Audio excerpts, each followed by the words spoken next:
YCP అధినేత Jagan party విస్తృత స్థాయి సమావేశం నిర్వహించారు. నేతలకు కార్యకర్తలకు దిశానిర్దేశం చేశారు. అనేక పథకాలు ఇచ్చాం, ఇంటింటికి సంక్షేమాన్ని అందించాం, అయినా ఓడిపోయాం. ప్రజలకు వివిధ రకాల లబ్ధి చేకూర్చిన తర్వాత వచ్చిన ఫలితాలు ఆశ్చర్యానికి గురి చేశాయి. ఈ ఫలితాలు శకుని మాయ పాచికలను గుర్తుకు తెచ్చాయి. ఈ ఎన్నికల ఫలితాలు శకుని మాయ పాచికలు మాదిరిగా ఉన్నాయి. కానీ ఆధారాలు లేకుండా ఏం మాట్లాడగలమని జగన్ విచారం వ్యక్తం చేశారు. ఎన్నికల్లో ఓడిపోయామన్న భావనను మనలోంచి తొలగించండి. న్యాయంగా ధర్మంగా చూస్తే మనం ఓడిపోలేదు. ప్రతి ఇంట్లోనూ మనం చేసిన మంచి ఉంది. ప్రతి ఇంటికి మనం ధైర్యంగా వెళ్ళగలమని జగన్ స్పష్టం చేశారు. ఇప్పటికే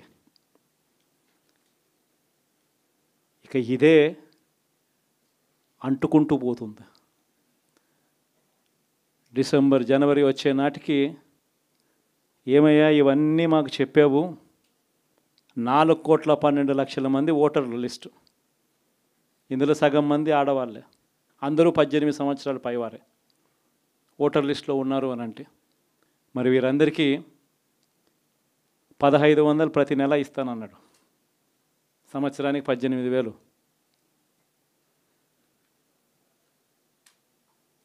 ఇందులో పెన్షన్లు తీసుకునే వాళ్ళు ఒక 30 లక్షల మందిని బహుశా ఆడవాళ్ళకి పక్కన పెట్టినా కూడా 60 సంవత్సరాల పైన ఉన్న వాళ్ళు అని పక్కన పెట్టినా మిగిలిన 1,80,00,000 మంది ఎదురు చూస్తున్నారు. అప్పుడే చంద్రబాబు వచ్చేసాడు, చాలా రోజులు అయిపోయింది, ఇంతవరకు మాకు రావాల్సిన 1,500 నెల నెల ఇస్తానన్న 1,500 ఇంకా రాలేదేమో అని చెప్పి రైతులు ఎదురు చూస్తూ ఉన్నారు. 20,000 పెట్టుబడి సాయంగా ఇస్తానన్నాడు, అది ఏమవుతుందని. దాదాపు 1,00,000 మంది పిల్లలు పైగా ఉంటారు, బళ్ళకు పోయే పిల్లలందరికీ ఇస్తామన్నాడు. అమ్మఒడి కింద వాళ్ళ పథకం ఏదైతే నేను దాని కింద 15,000 అని చెప్పి ఆ తల్లులకు 15,000 కోట్లు దానికి వెయిట్ చేస్తూ ఉన్నారు. ఇవన్నీ వెయిట్ చేస్తూ ఉన్నారు. ఇవన్నీ ఏవి కూడా అడుగులు ముందును పడని పరిస్థితి. ఇవన్నీ కూడా డిసెంబర్ జనవరికి వచ్చేసరికి అన్నీ కూడా ఊపందుకుంటాయి, వేడందుకుంటాయి. హనీమూన్ పీరియడ్ అనేది ఆగిపోతుంది. వైఎస్ఆర్ కాంగ్రెస్ పార్టీ చేయాల్సిన పనులు చెప్తా ఉన్నా. ఈ ఓడిపోయాము అన్న ఈ భావన మనసులో నుంచి తీసేయండి. మనం చేసిన మంచి ప్రజల్లో ఇంకా ఉంది, ప్రతి ఇంట్లో గుర్తుంది, ప్రతి కుటుంబంలోనూ మనం చేసిన మంచి ఎక్కడికి పోలేదు.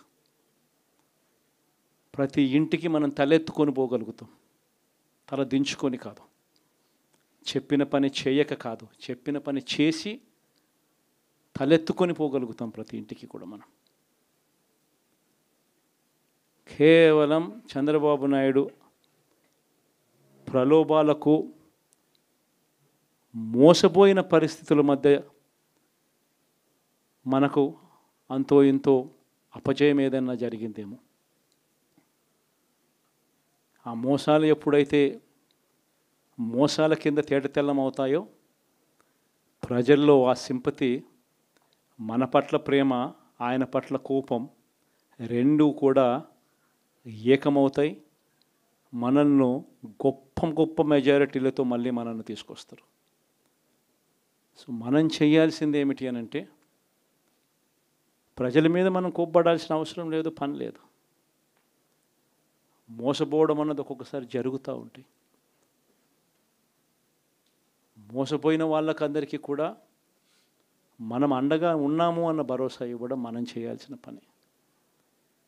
మరీ ముఖ్యంగా మన కార్యకర్తలను మనకు తోడుగా ఉండడం, ఇది మాత్రం ఖచ్చితంగా చెప్తా ఉన్నాం.